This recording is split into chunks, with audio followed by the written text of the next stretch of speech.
friends. Welcome back. It's Hey Girl, episode 3. The third time is the charm. I'm so glad you could join us. Oh my gosh, you guys. I have such a collection of unbelievable women here, and we were just backstage chewing the fat, and I am so excited about tonight's show. Before we get started, if you're joining us for the first time, I am Margaret Overtowski, and this is Hey Girl, a show where we elevate and celebrate talented women in comedy. I want to start off before anything else I do by saying hello to and a big, big thank you to our amazing producer, Jess Cooper. Where are you, Jessica? Hi. Hey. Thank you. Really a thrill to have you back. You were gone last time, and I was crying internally through the whole show. Although Parker did an amazing job. He did, yes. Yep. Welcome. Hey, girl. Hey. Hey. Thanks for everything. Yeah, thank you.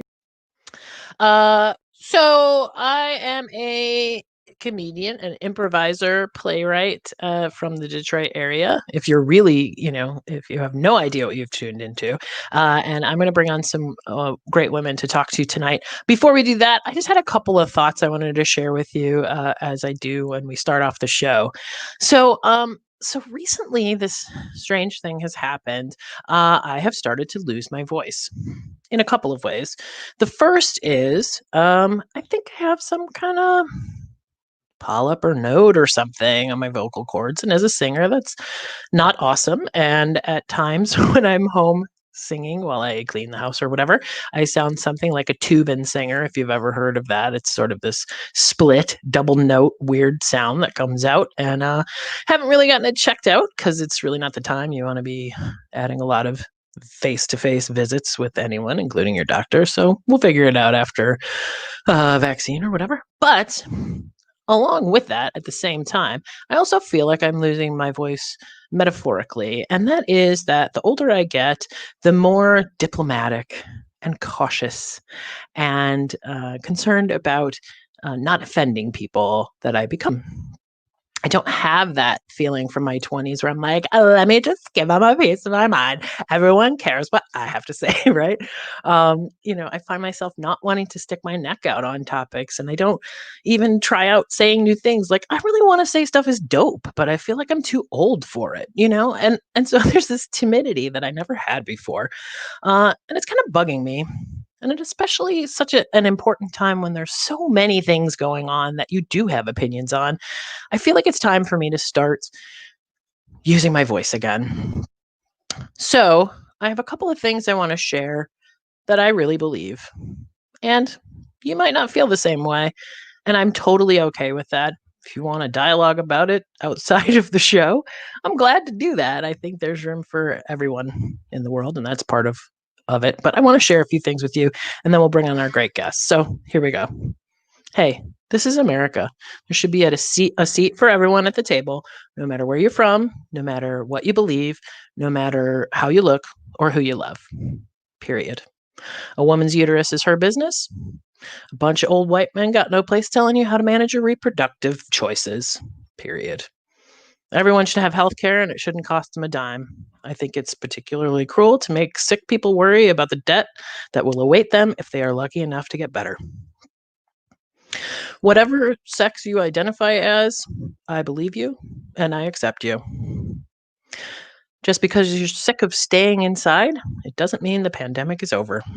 And finally, if the Tom Holland lip sync of Umbrella video ever starts to play on any platform of social media, you are required to watch it all the way through, because that shit is dope.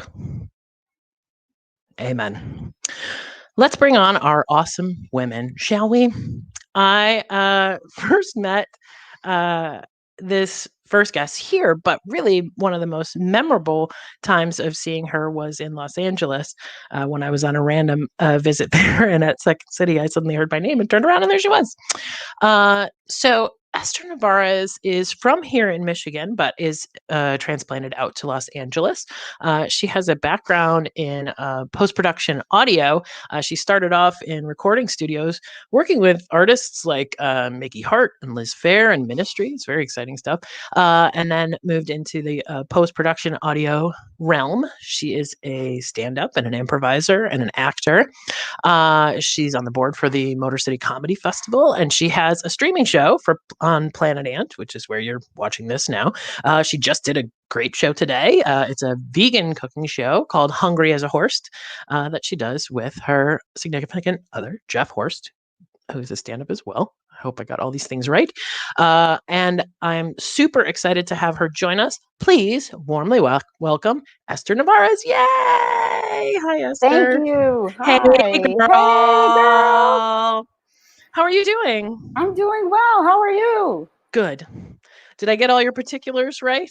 Yes. Okay, good. I'm excited to be here. Feel free Thank to you. correct me if I'm wrong. I'm thrilled to have you. How are things in LA? Great. Good. As in, I haven't contracted any virus, and I love being warm. Good start. All of that has been good.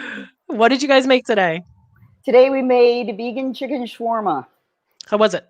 So it was amazing. Like I haven't really been to restaurants, but I don't miss them because we've been cooking so much. The chicken was Morningstar baked chicken, and then we just seasoned the crap out of it with mostly Penzi spices. I don't know if you know about Penzi. Heard of, familiar. They are not shy about sharing their politics, and I love that about them. And their spices are great, which is super fun. I find it funny, and I don't know if you've had this experience, like in the Detroit area, shawarma is like easy to find, and it's something that's very prevalent. Middle Eastern food is very prevalent here, but outside of Detroit, that's not always the case. Have you found that? Yes. In your travels? Yeah, I haven't seen as much Middle Eastern food here at all, which is just weird because I just kind of got lucky and took it for granted, and it was just always around. Yeah. Now I don't even know which place is the best, so I'm scared to give it a shot. I'm like, I'll just learn to make it. Yeah, fine. I'll just make it for myself. Well, it's a thrill to have you, and now I'm hungry for shawarma. So thanks for that. Let's bring on our next amazing guest. I had the fortune of meeting this talented and lovely woman in the mid 2000s, late 2000s, through Second City. And I am such a fan. She was with Second City Toronto for 4 reviews, I think starting in 2000, and 4 seasons on a show called Comedy Inc. on CTV Comedy, and is a star writer, executive producer on Baroness von Sketch Show. If you have not seen it, it's a CBC show, and also plays on IFC. It's fantastic. So you've missed out, and you should be ashamed of yourself, but you will get a chance to get to know her because she is here with us tonight. Now, just for the record, Baroness von Sketch Show won Canadian Screen Awards 3 times, I think, for Best Sketch Comedy Program or Series. So she's legit. And we are so fortunate to have her. Please warmly welcome Aurora Browne. Hello. Hey, Hello. It's nice to see you. girl. Hello. Hey, girl. Hey. How are you? I love the ponies. Thank you. I was looking at myself on the screen and thinking, my straight hair was making me look quite like I'd been in the rain and was maybe sad. So I thought I would lift. Give myself a little facelift. Uplift. Oh, that's good. Because I have them too, but I always put them low, and I didn't really realize I could probably although I don't think ponytails do anything for this. The best thing to do is actually, after showering, you put the towel up and it's just kind of pulling everything back. And that's the Sunset Boulevard. Yes. Yeah. Yes. How are you? I'm really good. I'm really Welcome. good. I'm here in Canada. You are our first international guest, by the way. Oh, exciting. Yes, exciting. We're very excited about that. It does feel, Canada does feel a little further away from you guys these days. Cause it's like, oh, come visit. Because I was just going, oh, Esther, come up to Toronto because we have great shawarma. And then I'm like, oh no, you can't right now. No. And that's funny for us in Detroit because, for us, it's like, well, just go across the street, or across the river or whatever. Yeah. But we can't. I know. I know. We went to Belle Isle recently and I was looking at Canada like, we missed you guys. There you go. Plus, you have that free healthcare I was talking about, and kind of a hot minister. So he's some people are not happy with him, but the really hot thing is the healthcare, and I cannot emphasize to everybody in America enough that you want nationalized healthcare. It is. I'm staying with my dad right now, and we've had, I don't know how many appointments we've taken him on. There's one, they're like, listen, when we did that last CAT scan, they saw something as long, so we're just going to get him in for another CAT scan, and whatever, and this and then that, and then this and then that. And it's just like, you just never ever think about going bankrupt. And that stress, like I feel, I've spent the last lockdown just feeling like these waves of compassion for America, because it's like, oh God, guys, like it's so much better, So I hope that that's in your future. Oh, I hope so too. Yeah. Oh, I hope so too. I just, I don't know if it's getting older and having to pay those bills. Yeah. I get more and more passionate about it. The older I get. 100%. It's my diverticulitis really brought it up. Yeah. Oh, you want to feel old. Let's bring on our third guest, and we will get into all kinds of cool, hot topics like that. Attention. She needs attention. If you know her, you know exactly what I'm talking about. This young woman was born into theater royalty in Detroit. Her mother, Lavinia Moyer, was the Attic Theater here, which was a sort of legendary space. She's a grad of the U of D Mercy Theater Company, University of Detroit Mercy Theater Company, and she was there in the heyday when a lot of really amazing talent came through there. She's a Second City main stage alum, also a member of the Planet Ant home team, which makes her pretty much related to me.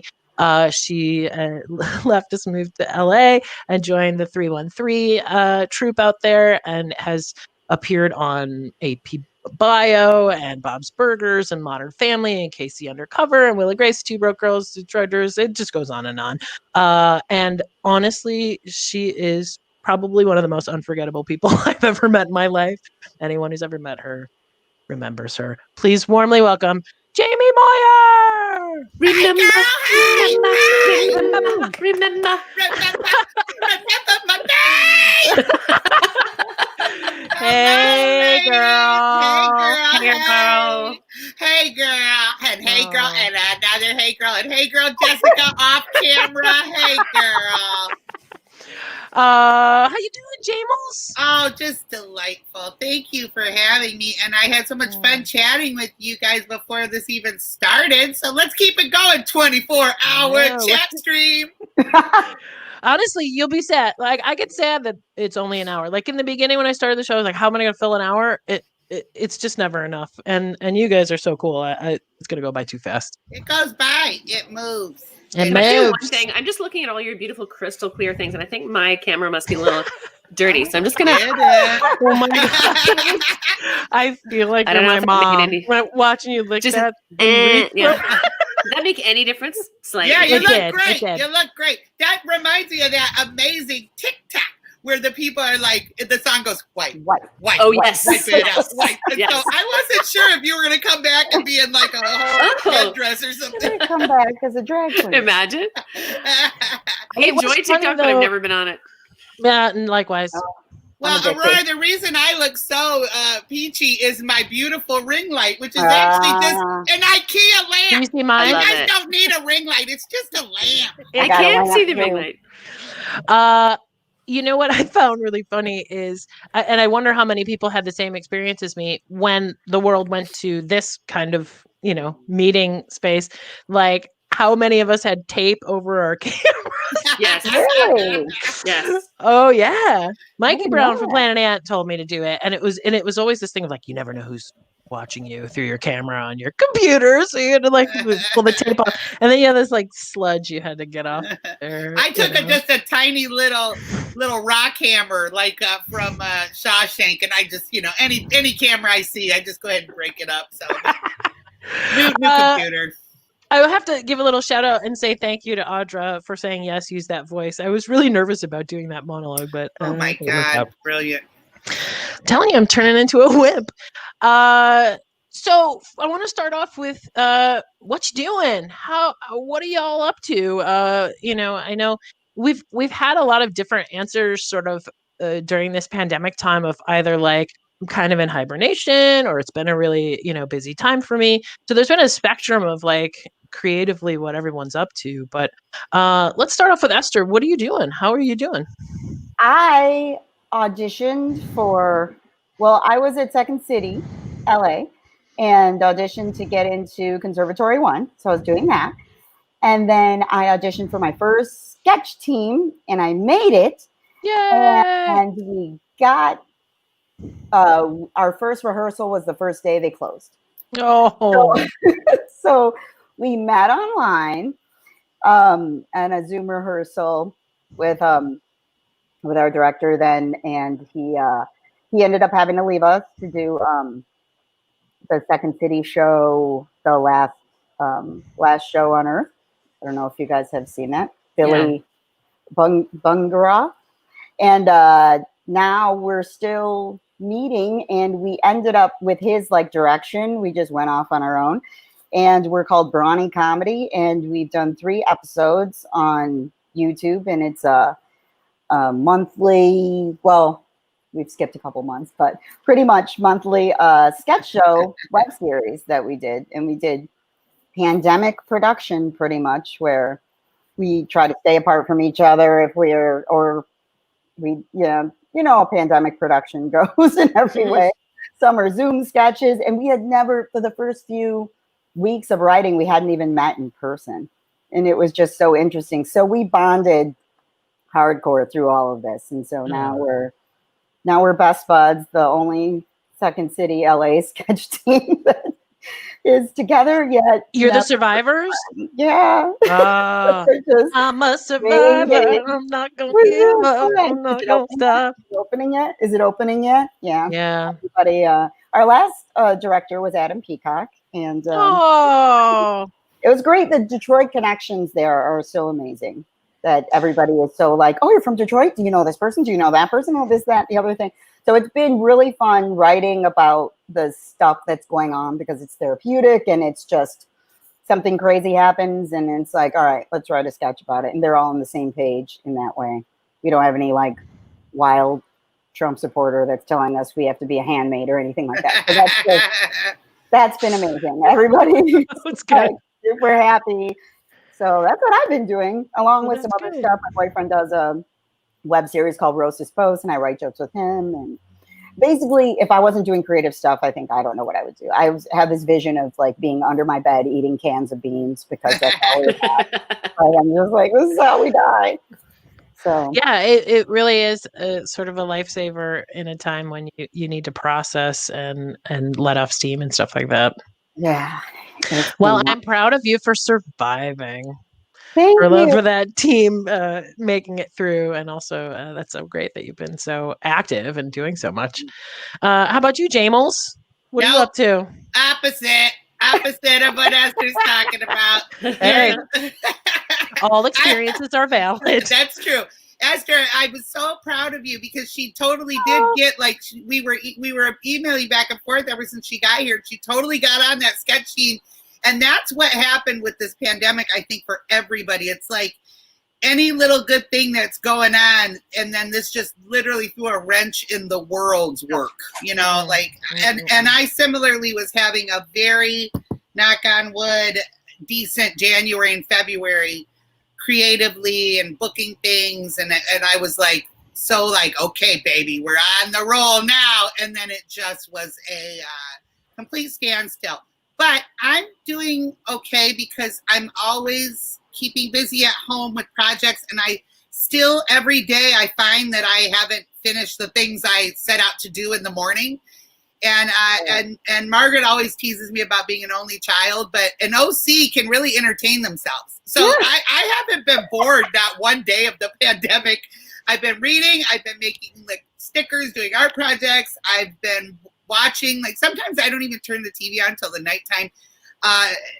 Daily, I've been text banking, and that has been its own entertainment. When I mean, I've got some amazing responses back that are nice, and I've also got like kill yourself. I'm behind you right now with a knife, like all kinds of weird stuff. So, but I've been text banking like a fool. And so I'm doing okay. And, you know, it could be worse. And I always tell myself that Lily Tomlin quote where she said, nothing is ever so bad that it can't get worse. So like, as long as everyone's healthy in my immediate vicinity, then I'm kind of feeling like we're going to just have to wait this thing out. But creatively, I shouldn't say that. I did do one animation pilot during the pandemic, and that was really exciting. So if that goes, then all this time will just have been a golden vacation. Right. Yes.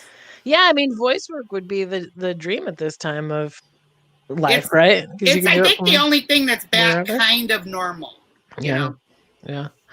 Well, you know that I have a ton more understanding about your OC status now that I have OC myself. You did it to yourself. I did it to myself. So I get it. So lovely, Miss Aurora. What are you up to? How's your creative life going?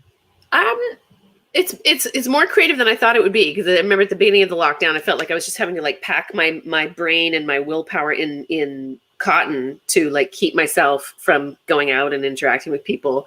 Yeah. But it's funny because I had been working on a show idea with two of the women who'd written on Baroness, and the pandemic just, you know, like I'm sure a lot of things just like made that irrelevant. So we had to like put that on the back burner. We might come back to it.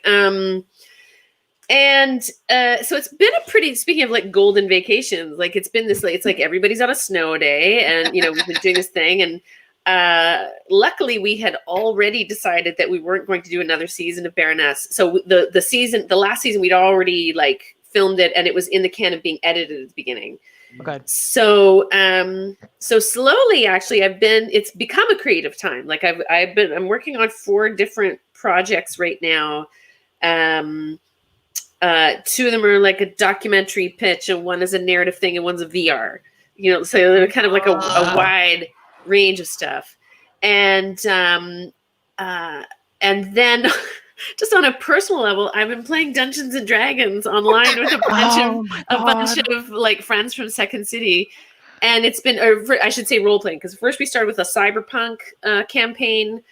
And now we're back into Dungeons and Dragons with the Minds of Fendelver, and I'm really loving it. And you know, it's partially because it's great to hang out with people who you just want to chat. And some nights it's just like, how's everybody doing? And we just kind of like talk about stuff while somebody's sorting out, you know, is somebody late? And then you know, I've been it's funny, like, you know, it's not doing creatively, but like watching creative things, you know, just to see like what would I want to watch right now? And I've come to the conclusion it's either like intense, crazy reality, like, you know, like a Tiger King kind of thing, or somebody who's really diving into the present, like the Last Week Tonight, John Oliver and his crew, or super high fantasy, like The Witcher, give it to me. Raised by Wolves, give it to me. You know, like all that kind of stuff. Yeah. And then also I had a really crazy dream that I was putting together a survival bag. So lately that's what I've been doing also. I bought a machete. I did. Hilarious. I'm starting to put together like a bug out bag. I don't know that I'm gonna have to bug out, but it makes me feel better just to know it's like, okay, I've got a tiny knife and a machete. Now I've got like a, you know, thing, like just something to put in the car. So I count that as a creative. I do also lazily put together my earthquake kit, like lazily. I'm like, I'll be like, let me buy this flashlight, but I don't actually have a kit, and it's on my list of things I need to do. I mean, we all play the game of like, what would we do in case, you know, like zombies or nuclear, whatever, you know, like. So I've just been doing that, and I understand those preparedness people a little bit more. I don't have a bunker, but I have a bag. The funny thing is, I saw a thing about like all the preppers, right? Because think about Michigan is very, you know, what you've heard about Michigan lately. Very doomsday prepper societal thing, northward. And those are the people that are mad about being home. It's like, you have all the stuff you need, you know? Like, you're all set up. Why would you need to go anywhere? I love your D&D answer. That makes me so full of joy. It's so much fun. Oh my gosh. That's amazing.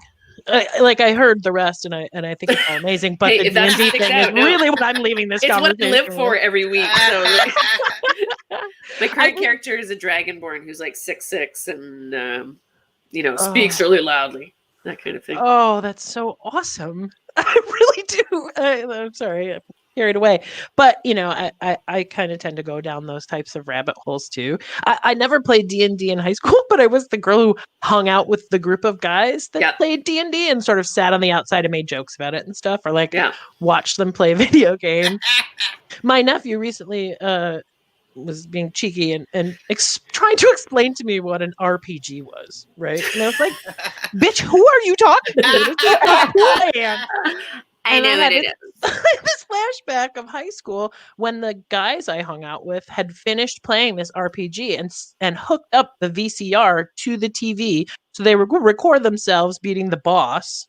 And then every time we got together after that, we would sit and watch this 4-minute video of them like beating this RPG boss. Yeah. Like, oh, wasn't that amazing? You know? Yeah. So like, don't tell me what an RPG is, nephew. I've been there. I used to work at City Club, which is this Gothic industrial nightclub in Detroit. I did not know that.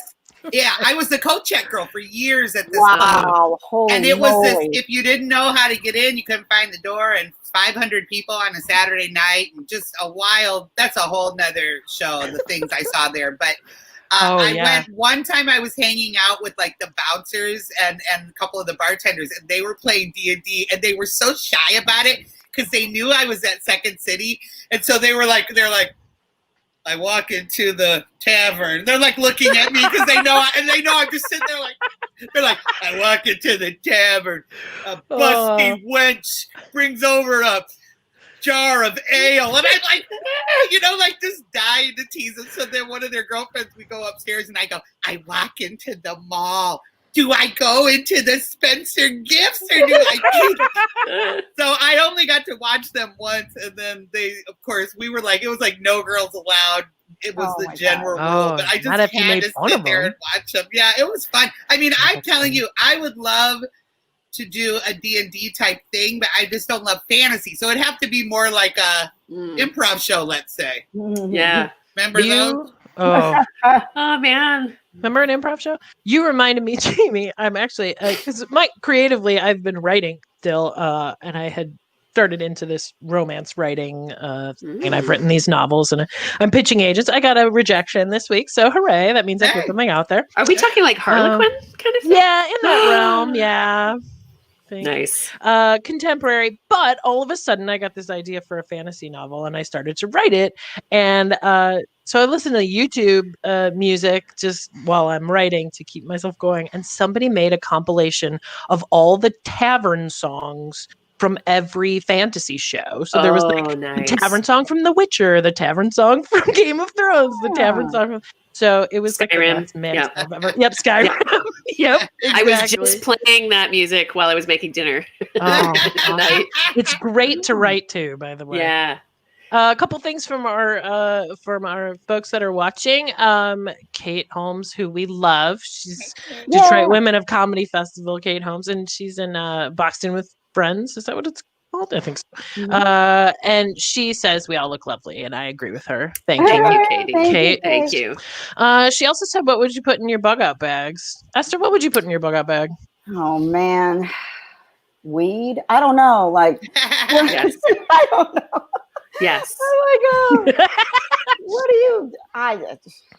Man, I don't have an earthquake plan. I don't have any plan. I had a friend in Michigan with a gun, and I don't know who here has a gun, and it's been bothering me. My friend did. Were you counting on having that friend with you? Yeah, even though he lives in Lansing, I was really counting on. I would drive to Lansing to be with my friend with a gun.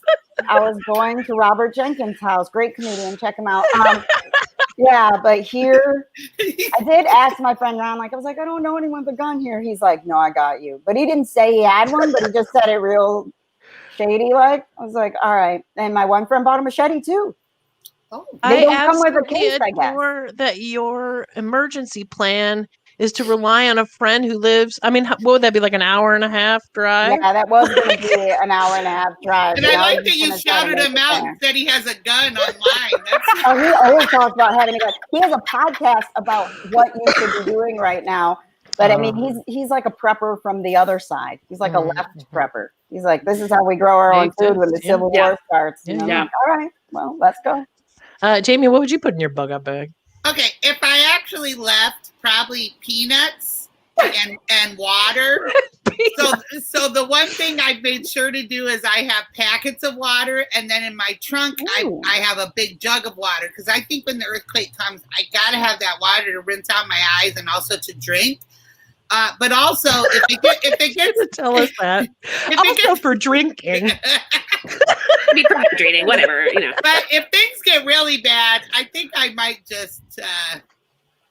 That's a wrap.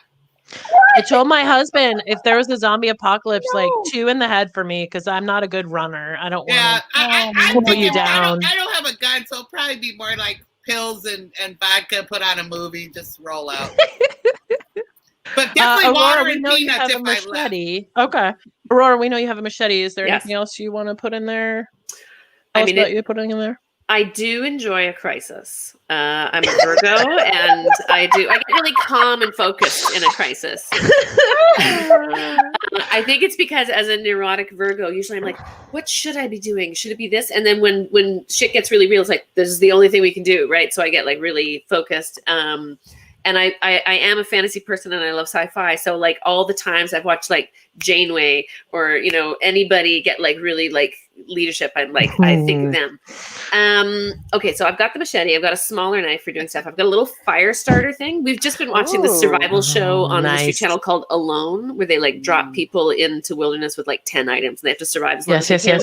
So I mean, is that like a flint? Yeah, like a little flint and steel. You need a tarp for sure. She's like legit on this. A collapsible shovel is not a bad idea. And I'm thinking, I don't have time to get licensed to get a gun, and it's much more difficult to get a gun in Canada, but I can go get a bow and arrow tomorrow. So I'm thinking I'm going to do that, because also like, I'm sorry to talk about you guys, but you know, like part of me is like, are they going to have a civil war down there? Possibly. If they do, and they decide to come up in here and get us, who's going to stop them? Nobody. Europe's busy. I just need to be able to. So it's like, okay, I'm going to do a little. You know, I love when I play Skyrim. I'm really good at the archery, so I'm this is so crazy. And then like, I love you know, all of this so food, much. all this kind of stuff. But then like, you need some things. Esther, 100% weed. That I can get you. Like, you know, got it. Shut down. We're here in Canada. That's another thing. I hope you guys get on real soon. We're coming around. We're coming around. Yes, Colorado, Michigan. Michigan. LA. Oh, LA. nice. We're good That's to right. go. That's right. And then I would try to think of like things that could help us. Like you got to bring a deck of cards. Things that I you know. thought you said bring a dick. I'm sorry. I was Gotta bring a dick. A deck of cards. With you. My husband is coming with me, so there you go. Covered. Yeah. And my rain boots. My niece just asked me to get her for her birthday, and I did a set of hip waders. So if you have to like, you know, like escape through the creeks or something, you can keep yourself dry. Yeah, They always girl, talk you're about good to go. soldiers. Like they always talk about one of the hardest things for soldiers is like the wet feet, right? And the not having dry socks or whatever. Interesting. I'm going to go to terrible in Aurora's a house. crisis. If I know. this happens, I'm going to be like, I got to get to Toronto. And it's only like 4 hours, you know, from Detroit. So That's true. Yeah. If you can make only it across like the river. 2 Lansing trips. Border. Yeah. So I'm horrible in a crisis. So I would glom onto you. Great. One time when my husband and I were working on a cruise ship for Second City, we had a random alarm in the middle of the night. It was an accident, but we didn't know. And so it was like a get off the ship alarm. And he was like trying to wake me up. I'm like, you know, I'm like the ship could be sinking. And I got up and I remember this so clearly. And by the way, I'm almost 6 months quit smoking. So this is relevant to this story. During a pandemic. Great idea. Wow. But at the time I was a smoker. And I remember staring sleepily between my bra and my cigarettes, trying to decide which one to take because I only had time apparently to get one of the two. And I kept thinking to myself, I can take the cigarettes and I'd probably barter for things on the tender boat. Yes. Like jail. Yeah. And then the alarm went off and I went back to bed. But The only argument for a bra is that if you got underwiring, then you have a little bit of metal with you. You can like take out and use to like pick a lock. Oh my God. Yeah. Stab someone You're in the amazing. eye. That is so You know what? This great. is from playing so many RPGs and like thinking, what's in my pack? You know, and like, you know, do I Oh, want yeah, this? You know, my like all that stuff. inventory. Yes, and inventory. now I'm in the town and I can upgrade my weapons. Yes, 100%. Yes. So here's one that I've been thinking about. What makes you laugh like crazy gut laugh? Jamie, what tickles your comedy fancy? In person, I think that we are lucky because we are friends with the faces of comedy and the funniest people. So in person, I go nuts just watching people kind of score on each other or crack jokes with each other. I'm an easy laugher. So in person, it's my friends, and my mom also is absolutely hilarious. My mom and I get on FaceTime, and she is so funny. And she laughs at herself, which is, I think, such a beautiful trait. She lets me kind of score on her. So in person, it's my friends, and on TV or in movies, I don't know. It's if something is really, it's not slapstick. I don't love like that. You know, not like The Bridesmaids isn't really killing me. Like, I like it, but I don't know what I really laugh out loud when I'm alone. I'm watching Schitt's Creek right now, and it makes me laugh at least once an episode. Oh my God. Out loud. Mhm. So I guess in real life, people, friends, and in fake life, kind of probably a little bit smarter comedy Cool. over like poop stuff. Yeah. Nice. I mean, this isn't a panel of boys. I don't think it was going to be. As my husband says, poop, farts, and pee is like Oh. always funny. I'm like, you're a guy. Aurora, what makes you laugh? That's a really good question because I have that same disease that all the Second City alumni get. You know, when you're watching a show at opening night, you're like, that's funny. You know, like rather than laughing out loud. But I do laugh out loud. I'm trying to think of the things that have made me laugh the most. And at home, I'm really fortunate, as we all are. Like, isn't it amazing to have all the funny friends that we do? Like, we're so fortunate. Like, they're Crazy, smart and they're funny and it's great. My husband makes me laugh, and we make each other laugh, which I'm really, which is pretty great. He's a really smart comedian and a really great actor, but he's also like super physical. And he does a thing around the house that he almost never does for other people. So I guess I'm the one who gets to see it the most, but he is so good at dancing and like air guitaring or air piano Air and instruments. lip syncing. And like when Return of the Mac comes on, like it's just the best. He's so good. And then my son, he makes us laugh with his like commitment to emotion. You know, when he will like have a good cry about like losing his shoe under the streetcar, and like he's just so committed. And I think that those are the things that make me laugh. The last thing that made me just like kind of cry laughing was this little it was short, and I cannot remember. I'm so sorry. The name of it was from a guy who's a comedian in LA, and it's called Cute House. And so these guys who keep noticing this house that's like, that's really fucking cute. And they end up having like this mail. They all come in and they're like, this house is cute as fuck, man. This house is cute as dick. And they're just like fully into it. And they have like an encounter group then like that grows about like, the owner of the house is like, yeah, come into my cute house. They're looking at it all. They're just like, whoa. Like is the emotional commitment of that just made me cry laughing. Oh, that's awesome. I gotta look that up. If you look at Cute House on YouTube, it should come up. It's great. Oh, that's good. I love that. And I love the, laughing at home thing. That just makes life worth living, especially when you're all stuck together. Yeah. Esther, how about you? Oh, sorry. Yeah. No, go ahead. I was going to say, do you and John, do you musically improv around the house together? You know what's funny? I'm actually in this is the piano right here. Uh-huh. And we don't play a lot of music. I feel badly because sometimes I forget like how amazing he is at playing music because it doesn't happen. And mostly because I'm a bitch, I guess. I don't like sound of any kind, really. I've turned into that, like, put your headphones on. I don't want to hear your music. Like, so it's mostly my fault. So no, we do sometimes though. Okay. Every once in a while. Esther, what makes you laugh?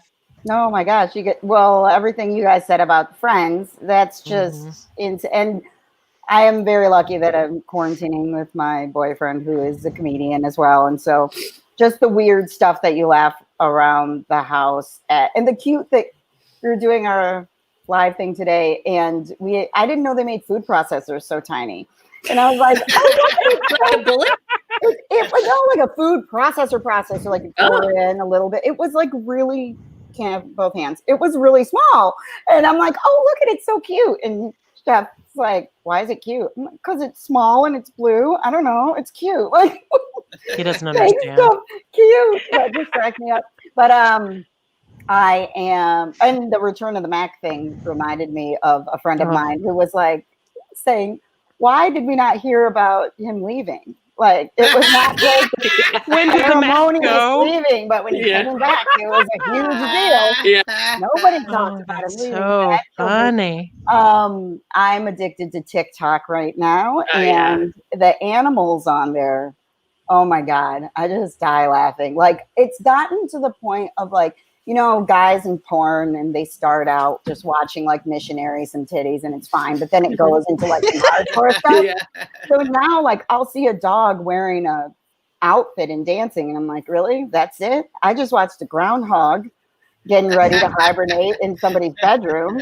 I know I follow a beaver that lives in a house. I follow somebody who owns a zebra. I follow a tortoise that like. A dog? That's all you've got? Yeah, these people have been owning these animals and not telling anyone, apparently. See, that's so adorable. It's been ages since a mammal made me laugh. Anyway, what else? Nice you can try a little harder. Nice try. Cute bow tie, dumb cat bastard. Oh, really? Just a tie? He's not going to jump over a huge stack of toilet paper? That's what the last one wearing a tie did. I mean, to WAP. So whatever. I can't handle how much that it's a mess.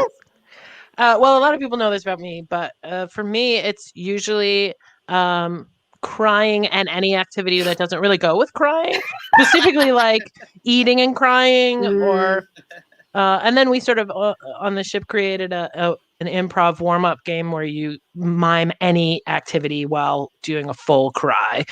So like changing a diaper and crying, wrapping a present and crying, like. That's like kitty cat careers, just crying. Die laughing. I think just because it's supposed to be something that, like, you should stop the activity and just cry. Like, don't keep doing it. So, like, no, it makes it better. It's better. Like, Jamie knows our friend Topher, who used to, when he was living in our friend Sean's basement, which is funny in and of itself enough as the setting for this story, but he texted, or this might have even been before texting, called and was like, hey, I know you love this. I'm in the basement watching Love Actually, eating tacos and crying. And that was pretty much like the funniest thing I'd ever heard in my entire life. Yes. It's like, like you have to like tilt your head and cry, and you're alone in a basement. Like, oh, so good. Man watching that movie alone. So many good things about it. What was the moment you knew you wanted to be a professional actor or comedian?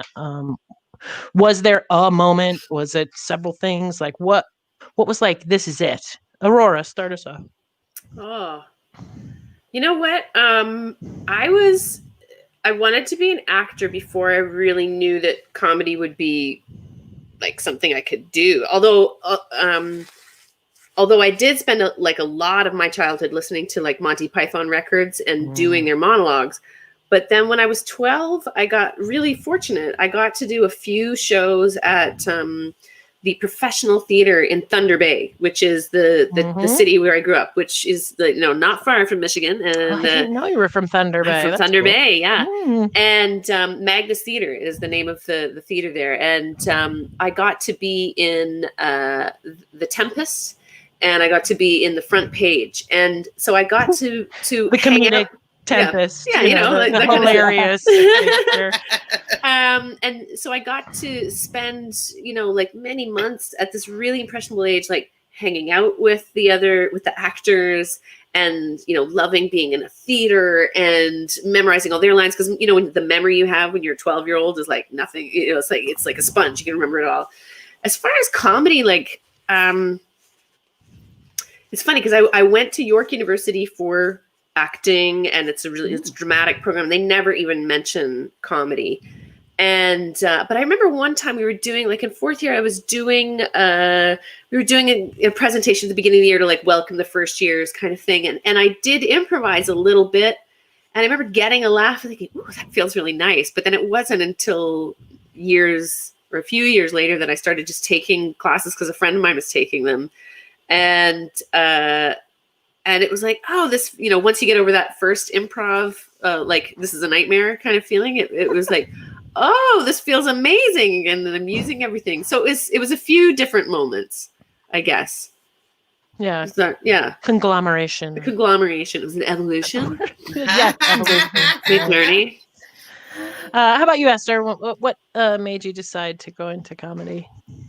I was playing music before, and so I was always doing, like, I don't know, random creative stuff, I guess. I never thought like that I lived in Chicago for 9 years, and I was like, I can't take classes. Like, $250 is $1 million. Like, I don't know. I was in college, and I should have. I worked at a Potbelly's sandwich place where, like, people who had one-man shows at Second City, like Second City people, I worked with them all day, and they were hilarious, and we just like made jokes all day long, and somehow I still didn't do that. But I was working at a post-production company in Michigan, and two of the guys that I worked with I was always joking with them, and then we would just like bust out into scenes, and then somebody, at the end would just be like, end scene, and then they were like, we need to take improv classes. So I did the work, figured out where to go at the time, which I went to Mark Ridley and signed up for classes, and I was like, all right, they're gonna take classes with me, whatever. And I went, and they didn't. And so I was like, okay. Bill Bouchard, right? No, it's Rich Goteri. Oh, Rich. Okay. Yeah. And everybody who takes stand up here, it's Bill. Oh, it's improv. Oh yeah, I thought we were talking about stand up classes. Yeah, it was improv classes, and I think it was more like, well, it's closer and whatever, and it's short form. I don't know. And then I went, and they were like, so why are you here? I'm like, my two friends were supposed to be here, and they didn't show up, so I'm just here. And so that's how I started taking improv. And that's then awesome. My people in my class were, I don't know, not, when you don't just vibe with people. And then I went to mostly stand up. So I kick myself every day for not continuing in that route and then going back to it. That would be an interesting story, sort of like, I was in improv, but I didn't vibe with my class, so I didn't want to play with other people, so I just did stand up. I was like, I guess I better just be alone. They ruined it for me. No, but that is one of the things that I really think is really impressive about you, is that you are like, I want to do this, so I'm going to do it, right? Like, you came out to LA, you didn't sit down for a minute, you went right to it. And I think that's something that's really admirable, because plenty of us are like, I mean, I want to, but I'm going to let Esther take the class and sit back at home while she takes it, I had so many people in my life pass away that every time somebody passes away, I'm like, life is short. I'm going to do another thing that you only get one. Girl. Yeah. That's me too. Now, Jamie, I imagine you probably didn't have a whole lot of choice in the matter, considering you grew up in a theater. But it's very funny because my parents both are actors. My mom had a theater, which was an amazing way to grow up. And I don't really think it was their dream that I would necessarily go into it either, because it's a hard life. And so even when I went to college, both my mom and my dad were like double major. And I'm like, no. Well, actually, Actually, I did double major. So I did say yes, but in the back of my mind, I was like, I'm not going to use it. So I double majored with communications, but I loved always making people laugh. And whenever I would watch, so my mom and dad split up when I was pretty young, and she was the artistic director of the theater. So I was there a lot. And I would see all the shows from every age, and I would watch the shows, and I always knew I'm her. The character actress that would pop onto the show, I would go, that's me. That's my part. I just knew. And my mom played in this production of the comic and lusty tales of Tom Jones, and she played this innkeeper woman, and she tore it up, and she won an award and everything. And it was just like watching her, I'm like, that's what I want to do. And I mean, of course, there's a million, kitschy little stories of me jumping on stage and doing a bunch of crazy shit. But I don't know what else I would be doing. I mean, I think I could be an amazing AT&T rep who has impeccable timing. But I really, there was no backup plan. So I just have never not been pursuing it. Yep. And that's it. Love it. Well, we got about 10 minutes left, if you can believe that. This has been the shortest hour in my entire life. 9, really. And I wanted to get to one of my favorite parts of the show, which is the Hey Girl Ally Awards. Da-da-da-da-da-da-da. So because we're amazing women, it doesn't mean we got there alone. And, I wanted to do something that was pro-woman, but not anti-man. So we created the Ally Awards to celebrate predominantly men, but if it's a woman or someone that isn't gender conforming that is your ally, you are more than welcome to celebrate them as well. So the ally is someone who helped us along the way and treated us with great respect and really bolstered us in our journey as artists. So Jamie, why don't you start us off and tell us who your ally award goes to? My ally award goes to the one and only Mark Levinson of Michigan. Yay. Mark Levinson was my first director in the touring company at Second City Detroit, and he was my last director in Novi and the main stage in Detroit. He is the kindest, most hilarious man. And when I was in the Tour Co, he saw something in my audition for Tour Co understudy. Esther's talking about the price of the class. I found out from Sean McGettigan at Seven Brothers Bar on a Sunday night. On Monday, they're doing auditions for Tour Co understudy. And if you get it, you get $100 off your classes and a parking spot. And I was like, oh, I got to go to that. So I crashed the audition. And 2 weeks, and it was only for understudy, so I don't think I was very nervous, which is a great bit of advice for any of you watching. Don't put so much pressure on yourself. I thought it was just a little thing. It was my start to try to get in Second City, and I was just very chill at that audition. And 2 weeks later, Mark called me on the phone, and I was shaking. And he was a wonderful director. He is such a good person. And currently, he is a clinical social worker and therapist in Michigan. And I Googled it to find that picture. You can have him be your therapist, and he's wonderful. So I haven't talked to him. I'm going to send him this clip. He doesn't know this is happening, but thank you, Mark. You are a delightful person, and thanks for always helping me, and now you're helping anybody who comes to you. So you're just a good guy all around. Oh, that's lovely. Mm-hmm. And what a pleasant surprise. I didn't expect that. That's great. He is a great dude. Good job. Thanks, Jamie. How about you, Esther? Who is your ally you want to share? It is Jake Russell. Yay! Oh, yeah. We love Jake. Well, you guys know Jake well. I don't know if Aurora. If I do not. Maybe the viewers don't. And Aurora certainly doesn't. Yes, so. He's a big cutie. I'll tell you that. Yeah, he is.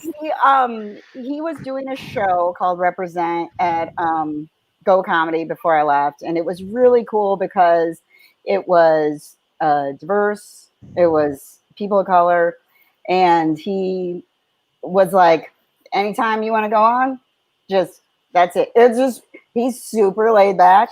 And to the point where he's just like, if you want to be in my show, just show up. Just oh my God, that is such a good joke.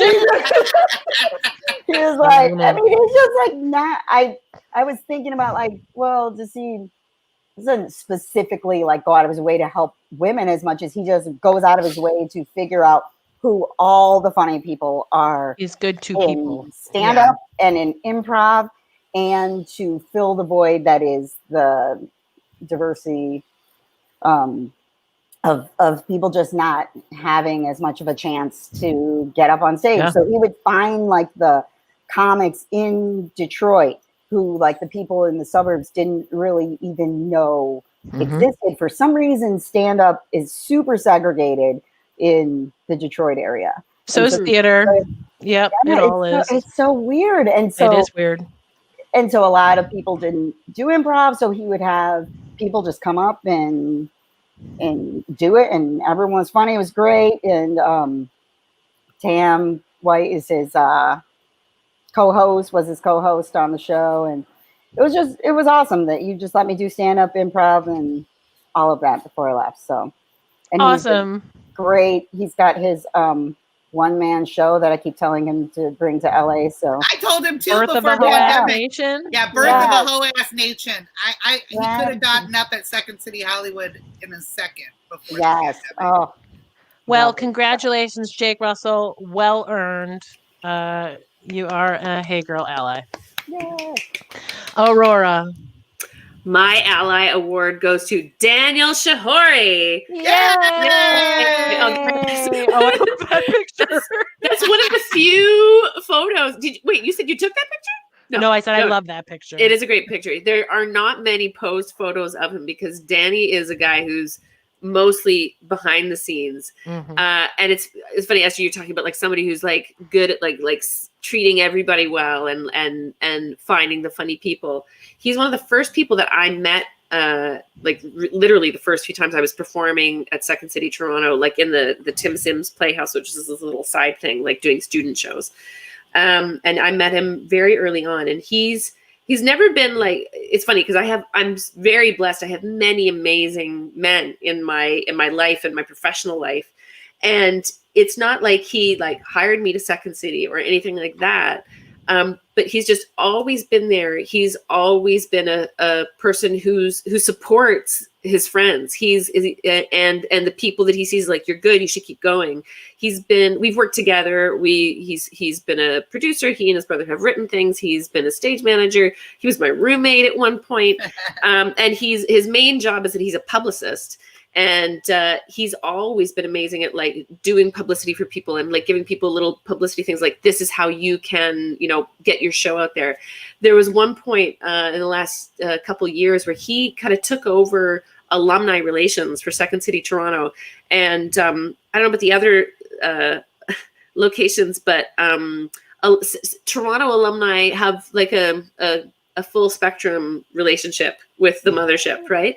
And there were times where he was like, I'm tired of that place or whatever. But it's like you'll take that call because Danny is the one reaching out, going, hey, like we really want you guys to come out. And he was able to like reforge relationships because everybody loves Dan Shahori. And he's just always been an incredible person, always ready to talk about ideas, so encouraging.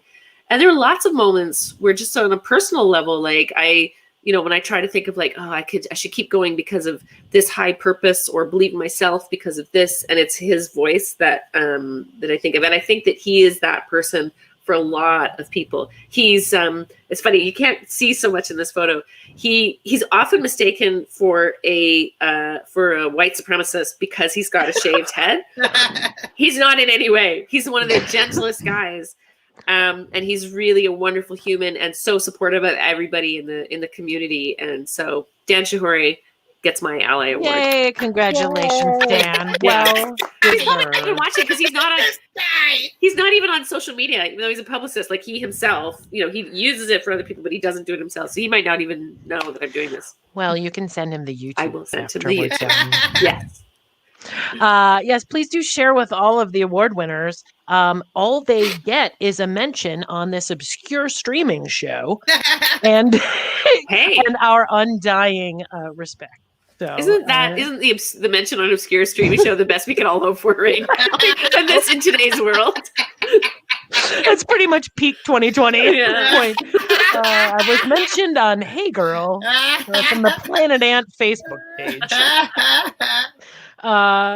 Man, what an amazing experience to have all of you here. And I have like 2 hours worth of questions for the rest of you, but boy, oh boy, it's 59 minutes and 55 seconds.